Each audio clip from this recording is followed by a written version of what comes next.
Alright, what's up, fam? It's your girl, Jen Ether. Today, we are talking about Kendrick Lamar and that halftime show. I don't know if you got, I'm pretty sure y'all seen it. Most of the world saw it. I didn't get to catch it live when it happened. I actually had to watch it on a replay because I was at work.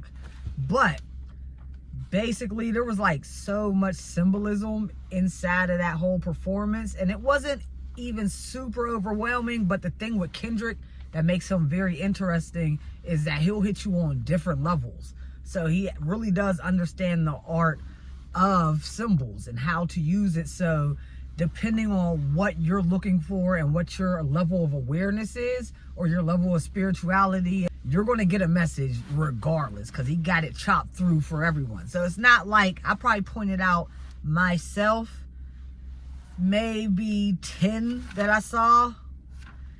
But at the end of the day, I was only basically looking at the spiritual aspect of the messages. So if you want to go in and really look at the Drake aspect of it, where he's dissing Drake because he's doing all of this simultaneously. Like, he's giving spiritual messages as well as dissing the hell out of Drake, as well as talking directly to the states. But we're going to get into it.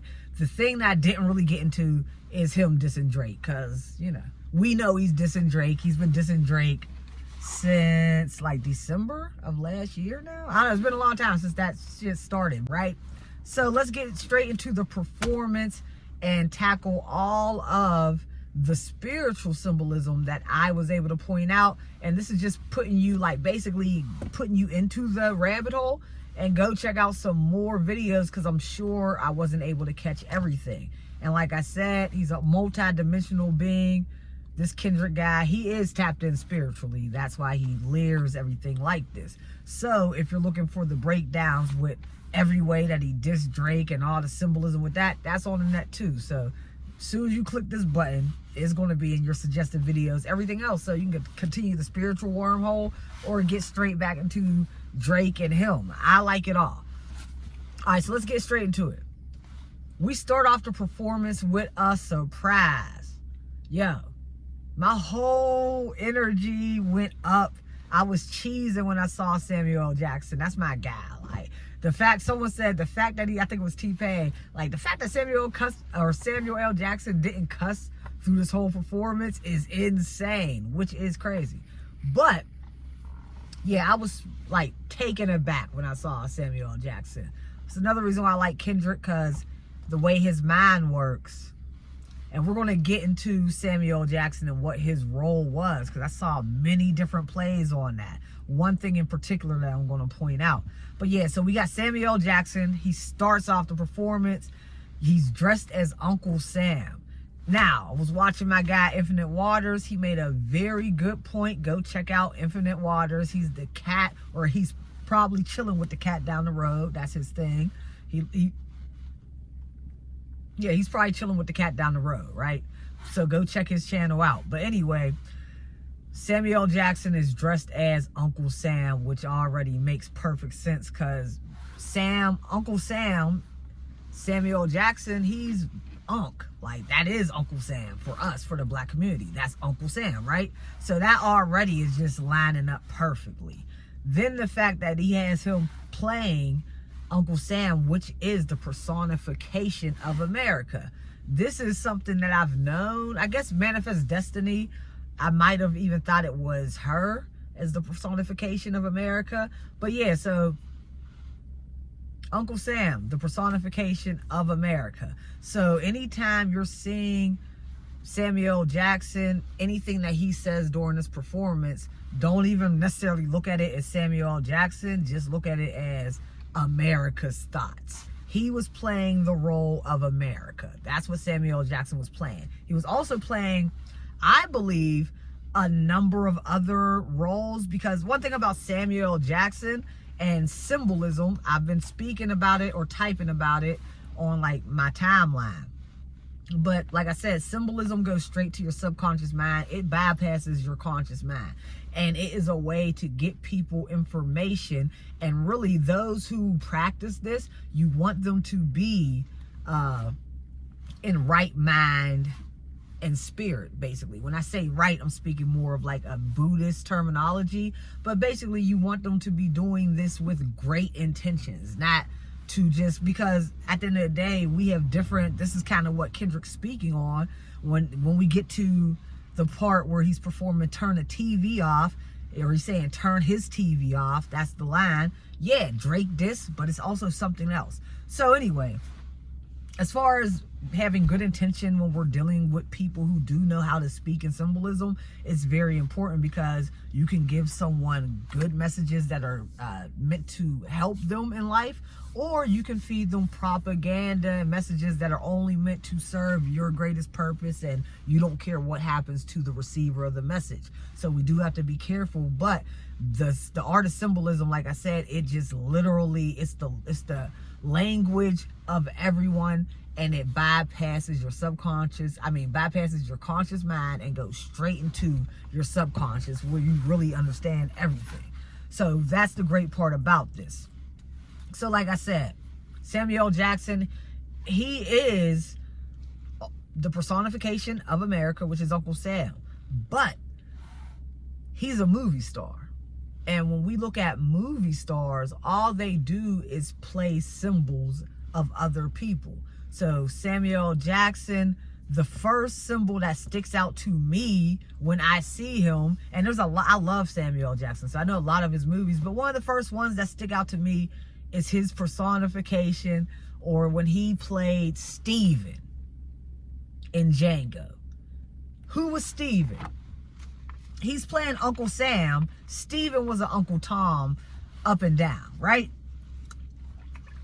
So Steven was the perfect personification. He was probably like the first Uncle Tom.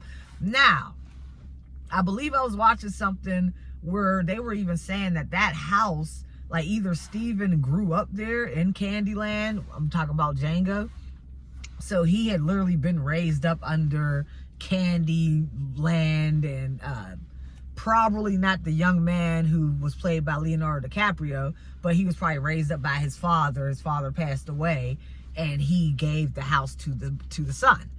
But like I said, Steven, as you see, he's old as hell, and even in the movie Django, you see Steven has a lot of say. He's like the main manager of the household, and he can even talk shit to Leonardo DiCaprio's character. He's able to be like, what you doing, man? You can't see these guys is playing you? You know what I mean? Like, he really had that type of, so you could tell that the guy who's playing Leonardo DiCaprio, Candyman or Candyland, he did respect Steven as just being his elder, because he was a little kid growing up under him. So basically what I'm saying is, as well as Samuel L. Jackson playing Uncle Sam, he's also playing Steven, and he's also playing an array of other characters that we've seen him play in his past.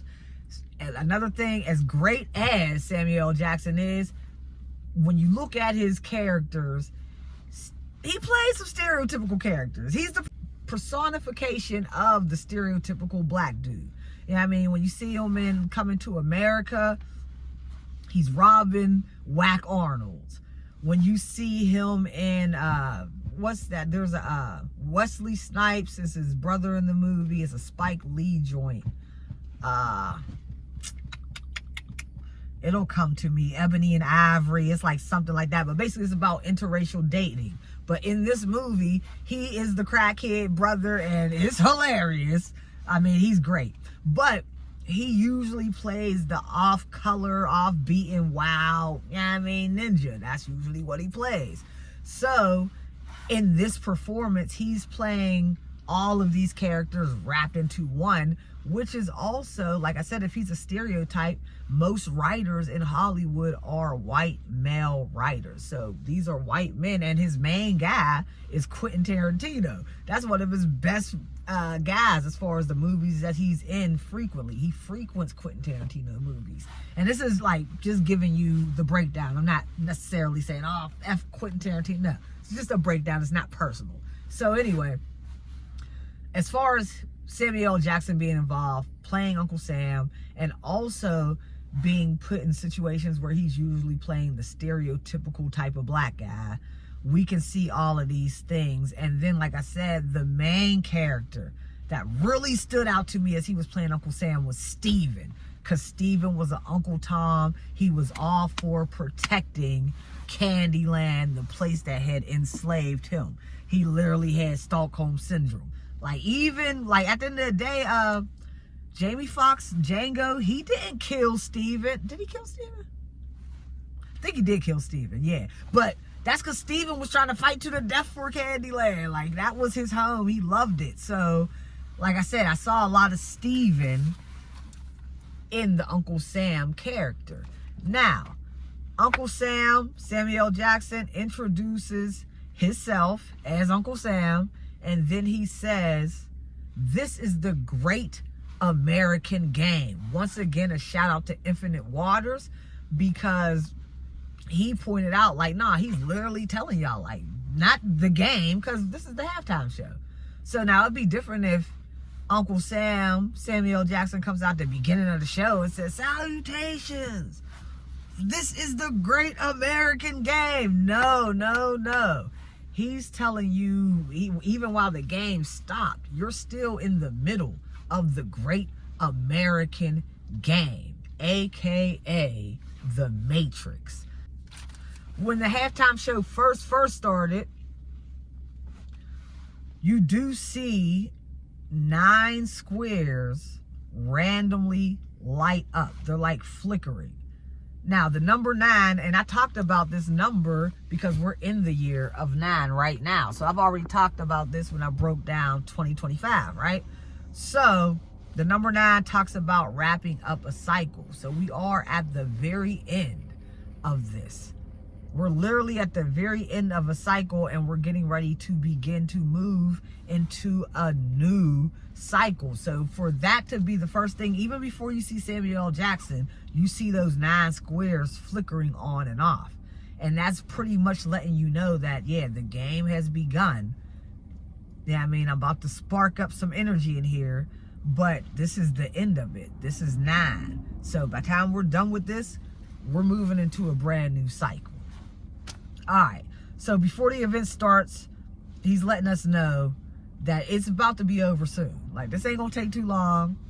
Give me about 9 minutes, maybe something. Yeah, I mean, this ain't gonna take too long. The squares are randomly lighting up at different intervals, and this is basically indicating that the performance will spark the minds of certain people who are illuminated to decipher the code. So he's letting you know, like, okay, this is going to hit. And like I said, he dropped so many different light codes on this, whether it was something directly towards the beef that we all know this was about, or whether it was more cryptic messages hidden within. There was something for everyone to break down, something for everyone to walk away with, something for everyone to expand their mind a little bit more.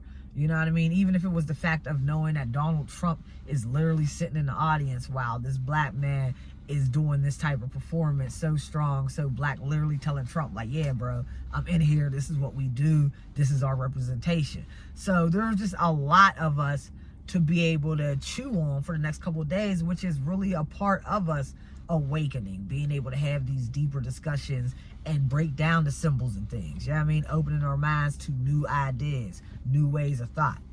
Now, like I said, there were 9 squares. We talked about what the number 9 represents, but what does a square represent?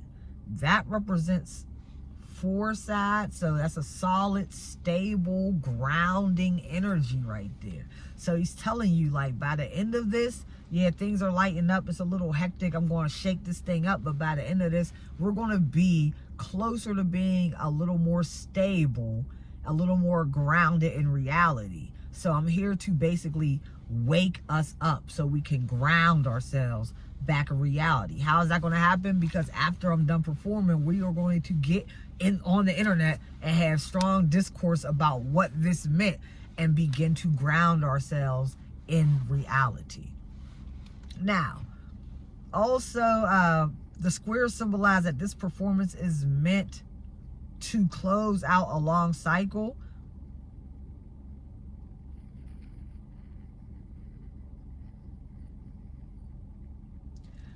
He's also showing us that he is going to evoke all 4 elements, because the square, like I said, is 4 sides. So all 4 elements will be evoked during this performance. I'm going to talk about all 4 elements. I'm talking about earth, air, fire, and water. And hot, but Captain Planet, right? So those are the 4 elements. Now, when we talk about how he's going to evoke those things, because we didn't see any water, we didn't see any fire, we didn't see any air blowing, we didn't see no sand or dirt on the stage. So the meaning of him evoking these energies is more so spiritual, metaphysical, right? So evoking earth is just the fact of him knowing that he put certain messages in this to ground us when he's done with this. So that would be the earth factor of this performance. The air factor is going to be us thinking on this and speaking on it, but our minds, our subconscious minds beginning to grasp this new information that he's laying out for us. So that's the air element at work. The fire element is us really having the passion for not only the performance, but the passion to go in and actually decipher the code to what he's telling us in this performance. So that is where the fire element is playing a part. And then the water element is a lot of what we experienced while we were actually watching this. Because like I said, I didn't get to see it live. I come in and, I've been around I saw Michael Jackson at the Super Bowl. You feel me? So I've seen the tip-top greatest of performances, and I've seen some whack-ass performances before Michael Jackson. Like, we'll get into that later because I'm making a whole video about that. But before Michael Jackson, it used to be marching bands, and that sucked. So we've seen the worst, and there's been bad performances. You know, there's only but so many really iconic Super Bowl performances. So I've seen a lot of bad ones. I've seen, the good ones have been epic. And this does fall in the category of an epic performance, but it was not as big as I would have thought it to be. And it really didn't need to be too big. Like when you think about Beyonce and Bruno Mars when they did theirs. Even if you think about when Ice Cube and the West Coast just did theirs, how many people were on the stage, how big it was. With this, you kind of did need it. I saw a lot of people complain about it. Like, it wasn't, this was whack. And I think you really could see a lot of space. There was a lot of room. But I think that was more so for our mental.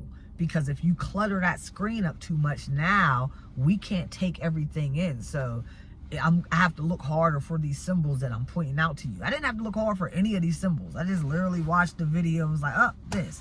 Oh, there we go there. Oh, there we go there. If he would have did too much, now this person's coming in from the left. This person came in from the ceiling. This person ran in off the stage. This dropped in. You know what I mean? It would have been too much, and that was not his goal. Kendrick Lamar's goal for this halftime show was not to entertain us. And I got to give him props because that's a spiritual sacrifice in itself. Anytime you're making music and you're choosing to put a message in your songs, you are sacrificing for the greater good of everyone involved. Like, how do I know this? Because I do the same thing with my music. And at the end of the day, just like Kendrick already proved, those of us who do this, who know how to speak in symbols, who know how to write like that, who can really convey our thoughts on paper and just speaking, then guarantee we know how to throw that out there in the way that the masses usually want it. So we can put out the microwave shit, we can make anything sound good, but we do understand that there's a certain responsibility and a certain calling on just why we necessarily came to the planet, right? So that's a sacrifice within itself, because people like that take longer. That's why you do see Kendrick is getting his accolades now, but it's only after he had to crush Drake. So it's almost like when Denzel Washington got the freaking Oscars after Training Day. It's like, damn, I played Malcolm X. I played John Q. There's so many good roles that this man has been a part of. And this is the one when I finally did the dark side stuff that I've been refusing to really do my whole career. This is the one y'all give me the the Oscar for. But yeah, so even with Kendrick, same type of thing. Like, I've done To Pimp a Butterfly, I've done Good Kid, Mad City, I've won a Pulitzer Prize, and when I defeat Drake by calling him everything under the sun but a child of God, this is what y'all reward me for. But Infinite Waters made a great point about this. He did say that, look at his face. And I didn't really look at, because I'm like, I think I was driving at the time. But he's like, look at his face. He doesn't look happy. He doesn't look pleased, because he knows that they only gave him this many Grammys because basically he did a good deed. This was a plot. Like, don't get it twisted. The garbs were supposed to change. That's why this is the end of a cycle. But it doesn't mean that a lot of things, there's several, like I said, Kendrick speaking on many different things. That's how life is.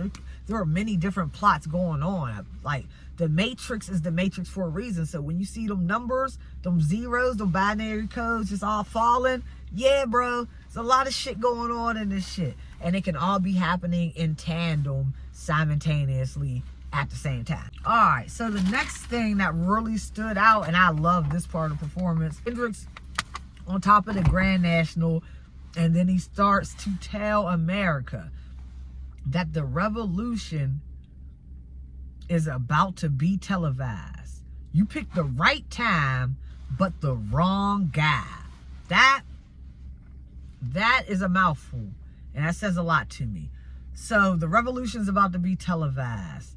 That's not necessarily speaking about, no one watches TV, so we know the revolution is not going to be necessarily televised, but thank goodness we got this, me right now, and we got a lot more broadcast channels, which is actually what is able or enabling the revolution to be televised in the first place. Let's just go back to, I got older parents, so, and even me, I was born in the 80s. I remember a day before cable was before every household had cable, you're dealing with them 4 network channels. Basically, when they said the revolution will not be televised, that was true based upon that time era. And that was spoken by The Last Poets. They had a whole, go check that out, The Last Poets, the revolution will not be televised. I don't know if that's the name of it, but just go check them out. But today we live in a time and age where we're not just working with 4 networks, and we've even surpassed cable. Because cable, yeah, that was great. Way more channels to choose from, way more programming to choose from, but it was still programming based upon what they wanted us to see. Once we got into the internet, once we got into social media, and we got into YouTube, and people like me and you could just start broadcasting from our phones, putting out our own information, watching others that we like and trust. Once we get a feel for what they know, the game was over. So that is what Kendrick's talking about when he's saying the revolution will be televised, because it's being televised right now in front of our eyes. We're in the middle of the revolution, and Kendrick is just a moving cog in that. Now, when he says y'all picked the right time, but the wrong guy, that is actually talking, I believe that to be directly towards Drake, and then a little bit higher up. What I mean when I say that is, yeah, y'all picked the right guy to finish this.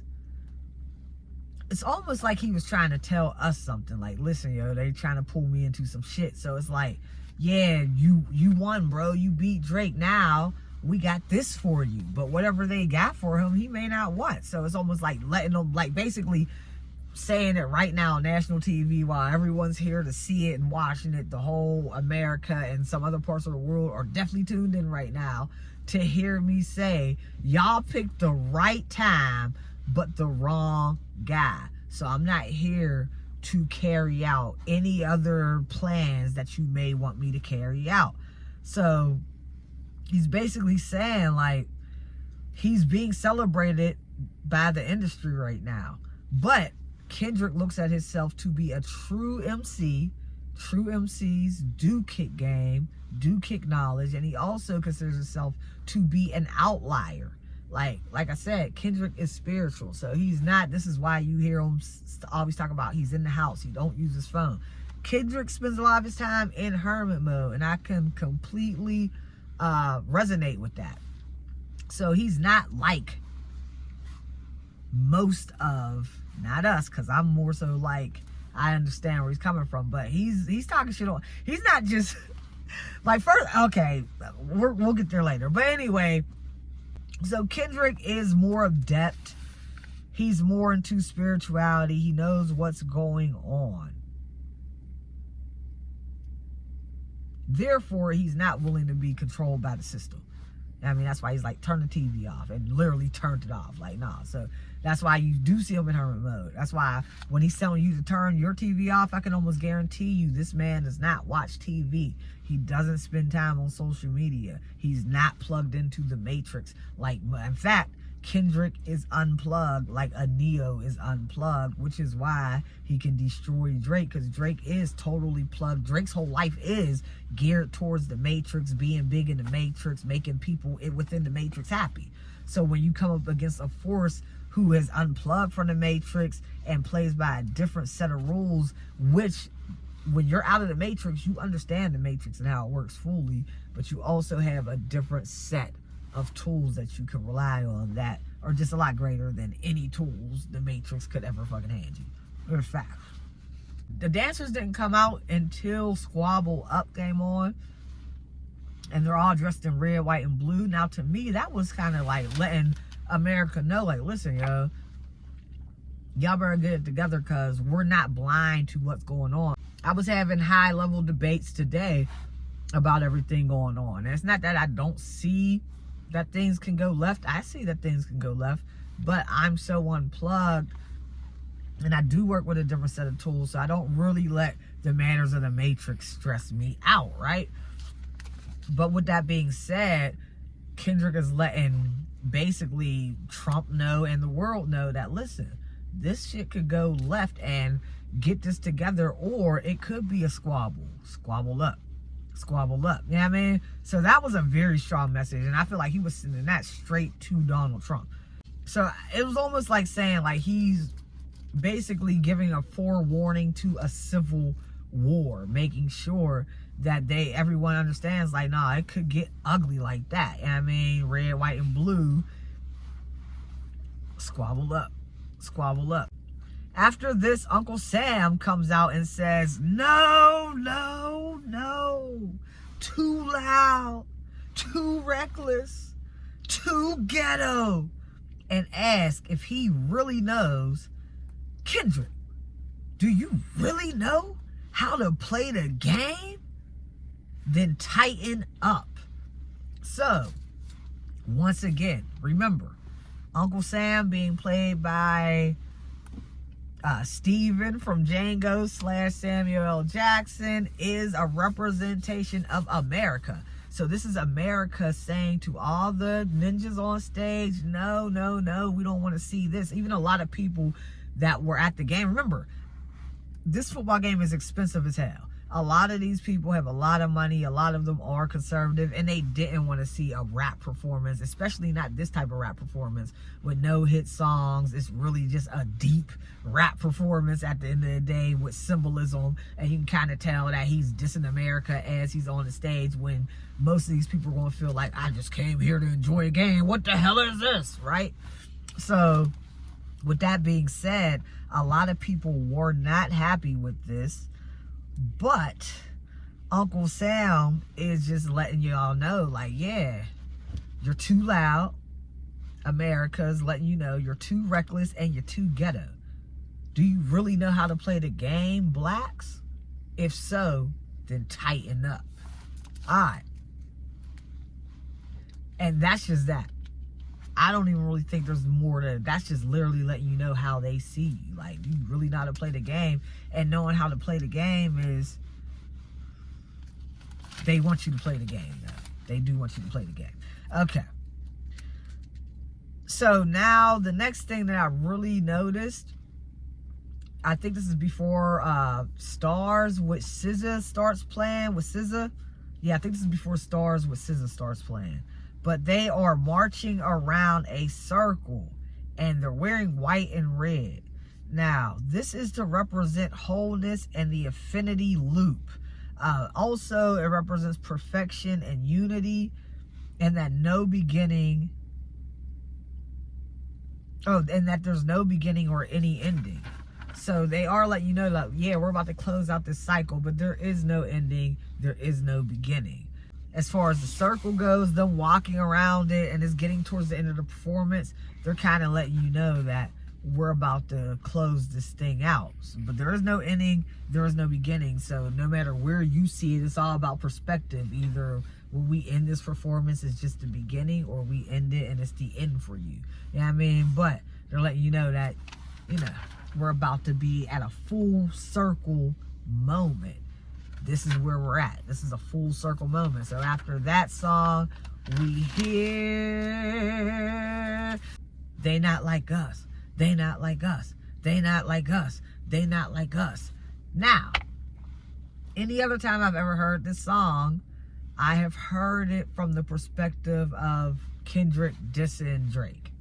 And then, of course, you're going to hear like the they being kind of like, sorry guys, Canadians not like us Americans, because he's a Canadian, right? But in this particular instance, on this stage, in this setting, with Donald Trump sitting up in the audience, with all the conservatives and rich people in the crowd, it really felt like Kendrick Lamar was making it clear with all of his brothers and sisters on the stage, making it clear, telling the audience, y'all ain't like us. They not like us. They not like us. They not like us. So that's what I was getting from this. So this song doubled as a diss to Drake, but it was also a diss to the United States as a whole, and letting people know that black people, African Americans, are in a class of our own.